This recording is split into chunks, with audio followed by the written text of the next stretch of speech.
Good afternoon and welcome to the Happy Half Hour. I'm Leigh Kubin, Master Certified Life Coach and Mindset Coach. I'm Sandra Priestley. I'm a business and branding coach, and I'm a feng shui practitioner. Happy Thursday. Happy Thursday. What a crazy week. Crazy I week. am drinking coffee. Decaf coffee. It's the afternoon. I'm drinking decaf coffee today.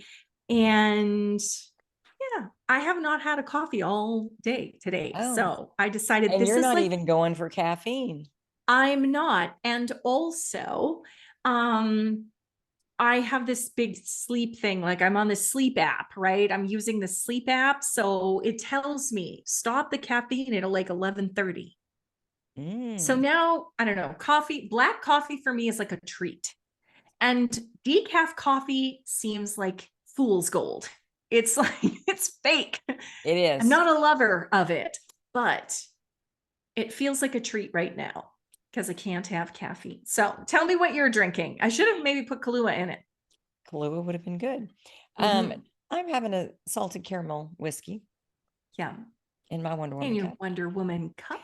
I love it. Just because it's kind of been a badass week, and there's that. Tell me, I saw an exciting post. So you know how when something cool happens to you, it feels amazing and all the stuff. Mm-hmm. But when something cool happens for your spouse, and to see them like come alive and get excited, and that's what happened this week. Paul got a job offer. He's been working with these people, like maybe it's been a month, but going through different interviews. He toured the plant last week. He just felt good about it and he was excited about it. And they called him yesterday and made him an offer. Nice. And I found the secret. Oh. Do you want to know how to be irresistible? Yeah, sure. Confidence. Oh, it's so true, right? I mean, yeah, it is the coolest thing because he is so confident. And I'm just like, damn. But it was a good week. And I'm super, super excited for him. So on to new adventures. I love change. I love this like freshness and the newness and this just like, well, he had been in his old job for almost 21 years. Wow. So yeah, talk about a rut. Wow. Yeah. You know, I once was interviewed by, or I guess I wasn't interviewed by him, but I had taken a new job in the government, and I had gone to meet the director like very first day. I already had the job, so it wasn't necessarily an interview, but it was like, come and meet the director. So I met with this director, and he said, "I'm a little worried," and I'm thinking, oh, I just got here. And he said, you're moving to a small city where there's not very much opportunity for growth. And I don't want you to get stuck. And I fully believe that if you're in a place for longer than 5 years, like in one position for longer than 5 years, you've been there for too long. And I'm thinking, wow, the moss does not grow under your feet. And initially I thought, okay, wait a minute, like, you can't be serious. Like sometimes people just get in their jobs that they absolutely love, you know? Right. Mm-hmm. And I don't know that that's true for me. Like what I love about my business is that I don't have to run the same program. I don't have to do the same thing. I can shift, I can change. I already changed to branding and business this month. Yeah, like, I know, but it's ever evolving. Exactly. Yeah. And that's why it was like, I really thought like, oh, wait a minute. Cause I did when I was working for the government, and I couldn't go any higher than I was, and live in this city. And I really did think like, okay, I'm not challenged in this position anymore. And I was like taking on more work, taking on more people in order to challenge myself, just like when I worked in the bar. Like I did the same thing. I would see how many tables could I take on? How many drink orders could I take? Could I order them in the line of how the beer were like situated from cooler to cooler to cooler? And then it was like left to right, top to bottom, cooler to cooler. Like it was getting ridiculous. And so I really thought like, wow, how amazing entrepreneurship is, because we just get to change with ourselves as we evolve. It Yes. allows And it us. doesn't need to be approved. It Right. doesn't, it's Yeah. just what do we want to do? What we want to do, Where do we what we want to want to shift? call it, what we, yeah. But I'm Yeah. so, and I can appreciate some people like that.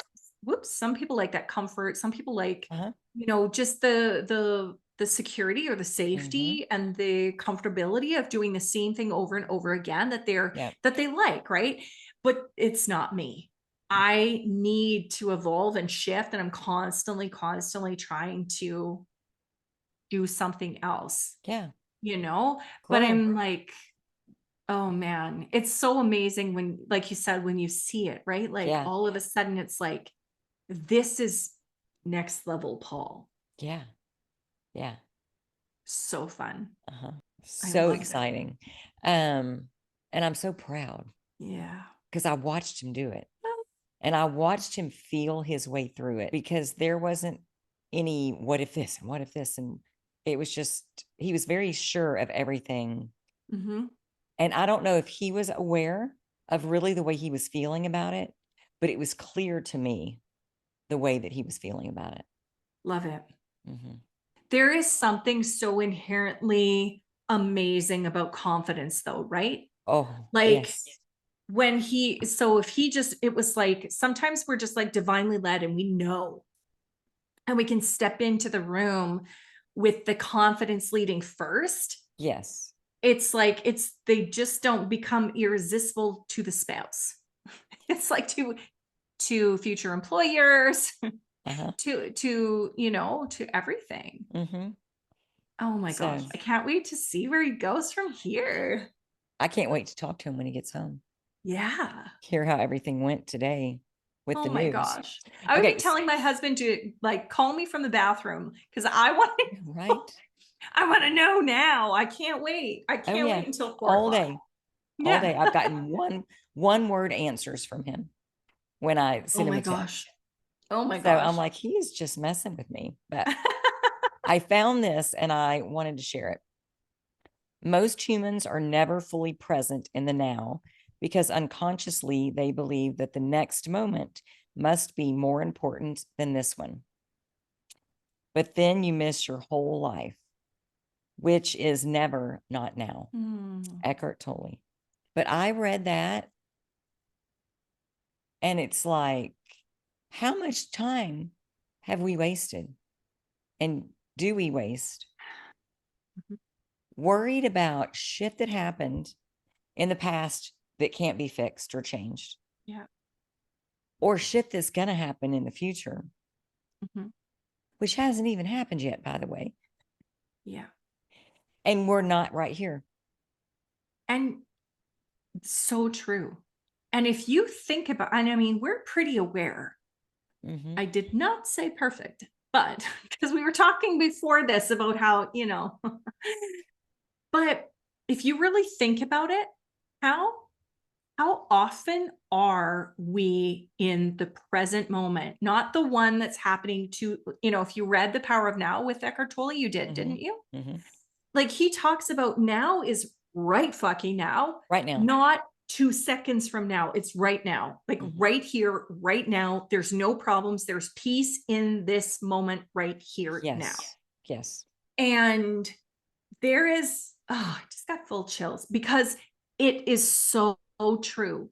But we spend, I Mm-hmm. read, it was 95% of people, or sorry, 95% of our time we spend either in regret, shame, and guilt about the past, Mm-hmm. or in worry about the future. Yeah. Instead of being Instead right of here. enjoying this moment right now. Yep. Whether or not we have the job, Yeah. we have the lover, we have the house, We have that magic goal weight. Yeah. You know what I mean? We don't need any of that to be in this moment, recognizing the perfection of this moment right now. And even if I look back over my last 51 years, how much of that was I in the moment? Right. You know, I can say when I'm watching Coldplay football, it's the moment. Like I am like, I'm not thinking about anything. I'm like, you know, it's right that moment. You're not thinking about his hair? No, that comes later. Then P.S. cut the mullet. He cut it. So excited. Man, mullet should He never did? come back. He did. Yeah, it's Oh, gone. yay. See, I told you it was a phase. I know it's short, like it's shorter. It's Yeah. like it's still a little bit long. Like it's not the athletic cut that I really like, but it's like half as long. It's not really a mullet. And he even said to me, "Do you like my hair?" I'm like, "Oh, you cut it off." And he goes, "Yeah, it was driving me crazy." Like, oh, it looks great. I resisted the I told you so, and it was awful, and it was driving me crazy too, because I feel like he would have grown it out. Oh, yeah. Anyway, that was a side note. But like, think about how much time you just wasted worrying over that stupid, oh, you know? I know. And how He's many apparently- times do we do that? Yeah. Obsessed. It's just, let's just put my life on a platter here, Leigh. But yes, I mean, I'm not saying no, you, we all do it. yeah. Yeah. Like really, how much time have we wasted? Wasted. It's wasted. Yeah. So we can't really go back and calculate because that will be depressing. But how much time do we want to waste in the future? Because we can't go back and undo all that. Yeah. But we can start now. Well, and you know, I think it was in Eckhart's book where he talks about one of the times where we know that we're in the moment, like is, you know, near death experiences, like in crises, like where it's like all of a sudden, like everything is Nothing gone else matters. and you're in that one moment. Yeah. And it's not often I feel like we can get there, but he does say the more you practice on appreciating the now, appreciating this 1 second and feeling the peace in the now, the more often and longer you can stay there. Yeah. And just like because anything. it gets easier to go back because then that becomes the habit rather than jump over here to worst case scenario and fueling that story. Yeah. To be able to stop and go in this moment, what is wrong? And I think I still think that the way, and maybe this is just for me, but the way that I can get into that now is to lean more into faith. Oh, yeah. And I don't mean like faith in God. I do have faith in God, but like, I mean, faith that in knowing, trust, like the trust that it's all happening for me. Yeah. Like Gabby says, the universe has got our back. Like it's all happening for me, not to me. Everything is going to work out just the way it is. There's no point in trying to control the situation. I mean, I need this tattooed on my fucking chest, you know, so that I can see it in the mirror. And it's like, if we could just remember that, I feel like we create a lot of our problems. You think? Yeah, I know. And so if we could just remember that and stay in that faith and stay in that trust that it's all working out exactly like it's meant to. Everything happens for a reason, blah, blah, all of those quotes that sometimes just become words. Yeah. But they're so true. And when you know. Like it does seem cliche or whatever. I'm always in the right place at the right time. Yeah. But I see evidence of that everywhere. And so when I bump up against a situation that I don't know how it's going to turn out, I'm like always in the right place at the right time. Yeah. And I know it. So we're under thunderstorm warning right now. Oh, no. We're expecting thunderstorms, hail, and possible tornadoes. Oh. And so the Is there a girls, lot of tornadoes in Texas? no, they just seem to be popping up a little more frequently. Okay. So we were at the office today and they were talking about that. And one of the girls goes, "Oh no, my car is going to get destroyed." And I looked at her and I was like, "No, it's not. You're always in the right place at the right time." Yeah. She's like, "Ooh, I like that." And I told her, I said, last time we had a big hailstorm up here, I just had a break in my schedule. And I thought, I'm going to go home for lunch, even though it was like 2 o'clock, because I hadn't had a lunch that day. I'm going to go take a break. As soon as I pulled into the garage, hail, golf ball size hail started coming down. Wow. The girls at the office, their cars were dinged, some worse than others. One of my patient that works on my street at work, he had like $8,000 or $9,000 worth of damage to his truck. And so I'm telling her this, and I'm like, I am always in the right place at the right time. And I pulled into my garage 1 second before the storm started. So you might ought to memorize that mantra Yeah. because it No works. kidding.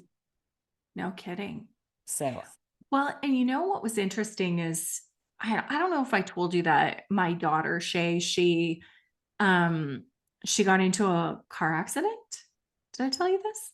it With a little car. seems, Seems familiar? yes. So she was driving in Edmonton and she was just going to the grocery store and she was pulling, like she was driving down the street only like 20-30 kilometers an hour. It's icy here, it's tons of snow. She's in a residential area with like very narrow drive, like just cars parked on either side of the road and then her going straight, and that was pretty much it. And this person did not see her, was like she was parallel parked and she just pulled out and hit Shay. And then she slid her car. And then she kept going. And then Shay's car slid over into the other side of the road and hit the other parked car. So she just caused an accident and then ran? Yes. She ended up stopping like a half a block away. There was someone else in the car. So they probably like maybe told her, stop. Like, I don't know. Shay was like memorizing the license plate because she was so scared that she was going to be hit and run. She needed a license plate. Sure. And so she was supposed to come back for a doctor's appointment. She had all of these things going on and her whole life was derailed. She was crying. She loved her car. And yet we thought it was like $2,000 damage. They weren't going to write her car off. Well, they did. She got the most beautiful car, like Bank of Mom and Dad paid part of it, but she's still in school, so we'll cover that. But the most beautiful car, the exact same kind, but 8 years newer. And she is absolutely in love with it. Low kilometers, like, and I really firmly believe, like I said to her, your car just was meant to happen because you were not meant to have that car. And it just worked out so beautifully. And I feel as though it worked out very quickly for her because none of us were willing to tell this story. This was so awful. This was terrible. Right. This is the worst case scenario, because I feel like when you get into that energy, Everything gets stuck.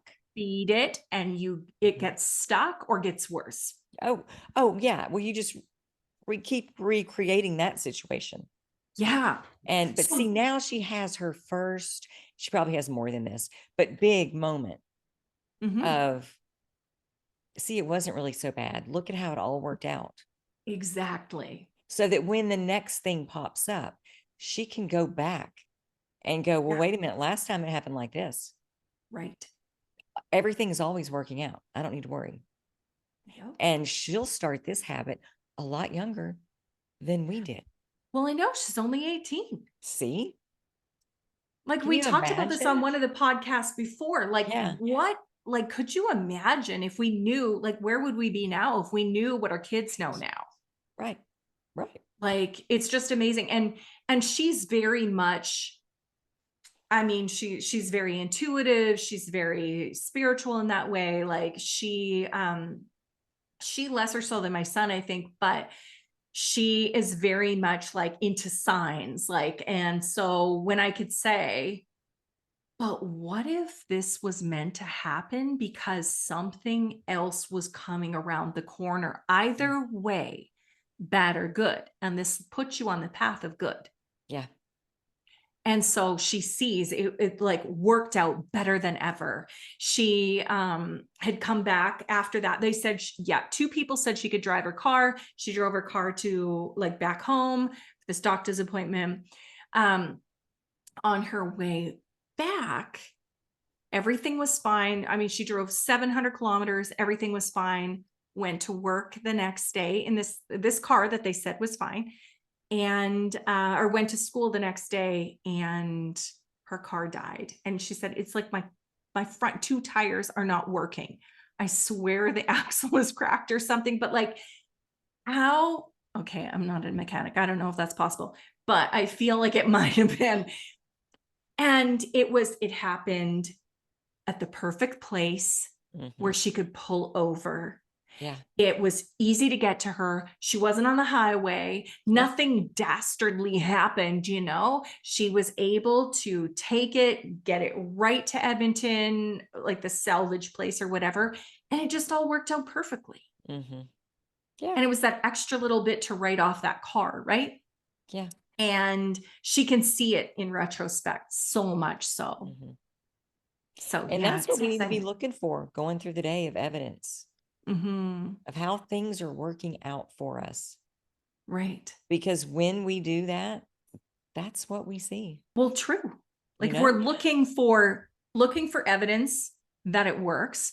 And what do? We usually look for evidence that it's not going to, because we're Oh, leaning into the yes. fear, right? Oh, yeah. If I can see how it's not going to work out, Yeah. then I can somehow prepare myself. But like we waste all of this beautiful time, all of the beautiful now, Yeah. in fear of what could happen, and then it might not ever happen, and we made just up waste our life. stories. Yeah, We are making up stories to talk about what we don't want. it's true. Yeah. Yeah. But once you know, we know. Yeah. And then we just had then the goal is to just remember to tell yourself, Well, like, remember to learn the story over and over again. Cause like, I know Yeah. all of this, but sometimes I need a 2x4 therapy to just Correct. like smack upside the head to go, wait a minute, what are you doing again? I wish we could talk like openly about our actual lives, I know. because it would be such great examples of how shit comes up. We have an emotional reaction. We feel a certain way. Then we stop and go, wait a minute, how long do I want to stay here? Sometimes we stay longer than others. Yeah. And then we start gravitating towards the end of the stick that we want to be on. Yeah. And because I think it's so common. And I think that it's not something that we talk about, the stories that we make up about things that are going on in our life. And I mean, things that are happening, but what we make them all mean. It's so true. And I think like just the one thing that I love about us is that we will share stuff about ourselves. Correct. As long as it doesn't impact anyone else. Yeah. And that's the thing for me, is that I hold my integrity. I think we're both the same, is that I would never want to say something about anyone else on this podcast. You know, like my kids or my family or my friends, that would put, you know, talk about my reaction to them, but that they wouldn't necessarily want me to share. Sure. And so, but I do like that we share our stuff. Like when no one else is impacted, we do share our stuff, like exactly as it is. Little raw Sometimes, you know. But we do have some good stories. Sometimes it's weight loss coaching by Leigh for me, but yeah, I love that. I love this idea that like we just go through the same process, and the Yeah. two of us Yeah. trigger each other into like getting back, well, what's the story that you're telling? And usually, like, Yeah. even today I was talking about something that had happened earlier, and I was like, you were saying, and what's the story that you're telling? And I was saying the same thing at the same time, like, but that's just a story I'm telling myself. Mhm. Like, we can self-talk ourselves through it, but it doesn't Yeah. mean that we don't need that process. Mhm. We all do. None of us are perfect. Well, yeah, and if we aren't talking to somebody, then we're in our own head, Yeah. and that doesn't always end well No. when you're in that moment. Right. Sometimes that's why it's good to have someone that can go, "What story you're telling?" Like, Exactly. "Wake up, And it wake the just fuck up." snaps you out. Yeah. Yeah. Wake the fuck up, Sandra. Yeah. It just snaps you out of this, like, oh, wait, yeah, shit, I'm doing it again, Mhm. and then you can move on. Because man, going down that slippery slope, you can get Yeah. going quick. Well, and this is, I don't know about you, but I love to reach out to someone right away because I'm a verbal processor. So when I speak it, even if I'm just voice texting myself, Mhm. which if anyone grabbed my phone, that would be weird. But even if I'm just voice texting myself, because I process things verbally. So if it's in my head, it's kind of like it's creating this like nastiness in there. But Mhm. then as soon as it comes out of my mouth, I can hear myself say it. And then I will say, shit, this is a story that I'm telling myself. Mm. Okay. But when it's in my head, it's like it can get like a life of its own. Uh-huh. Quickly. Yeah. And so even journaling sometimes, right? Like, I'm journaling through and I'm thinking, oh my gosh, like, what the hell? Journaling for me is just like a conversation with myself. Mhm. And so I totally can notice it right in the middle of the journaling, and we're like, oh yeah, I'm doing it again. Yeah, Okay, what the let's hell? go. Yeah. Yeah. Mhm. If Well, always we could use that, mhm. what story am I telling myself? Mhm. Yeah, All of us. all of us. Wow. Apparently 95% of the time, Nice. Yeah. something like that. See? But we are out of Tattoos. time. We are. And you got to And listen to your husband's story. I'm so excited. I'll fill you in next week. Oh, okay. Sounds Okay. good. Thank you, Sandra. And thank you guys for joining us. We'll see you next Thursday on the Happy Half Hour. Bye. Bye.